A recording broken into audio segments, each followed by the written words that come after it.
Well, we are looking at a notable sell-off in North America this morning. We've said it a few times, but I'll say it again. You got a couple of factors. First of all, Meta's stock slumping big time after the company announced that it's going to keep spending through the year, and their sales outlook fell short of some expectations. And then you have this story about interest rate cuts in the United States, or at least the expectations around them.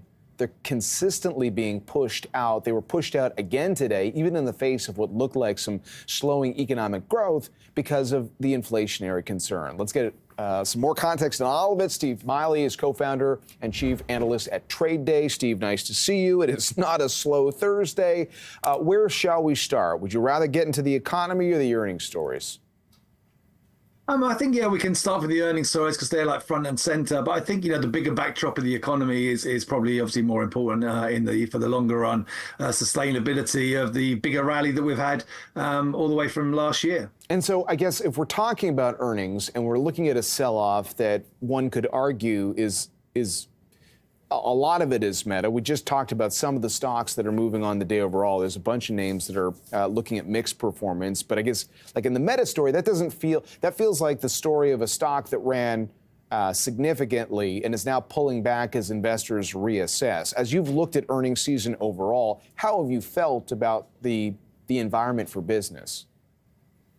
Well, I think, overall so far, as you said there, it's been kind of mixed, but there is this huge focus on, the Magnificent Seven. They're the primary driver of the broader US indices, and then in turn the global market, right? So, and we've only had two of those report, and clearly Tesla actually missed, but then obviously the guidance on cheaper EVs going forward taken as a positive, and the market surged on Tesla, and that helped us higher.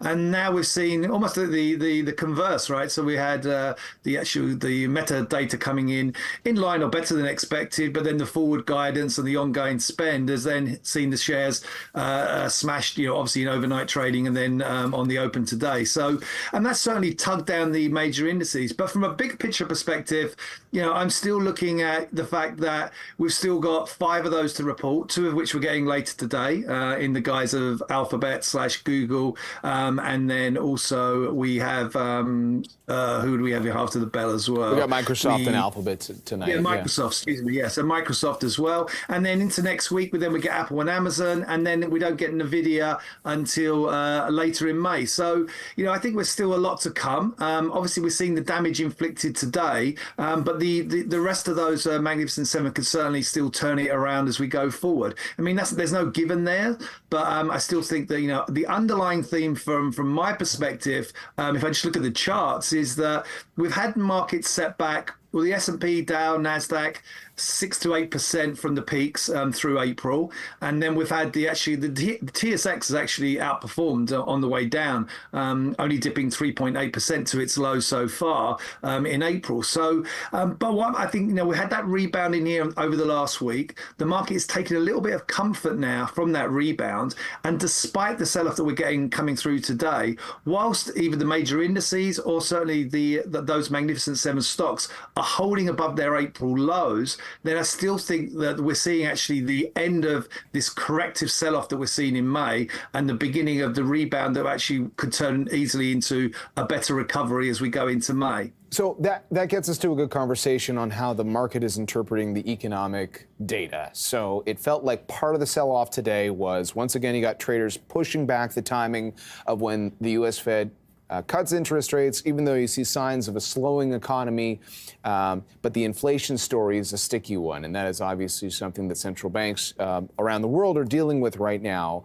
How much of the rate cut story had been factored into the selling that we'd seen? If we are sort of poised for maybe a bit of a recovery rally, what's your take on how the market is what the market is doing this morning, how it's digesting the news this morning?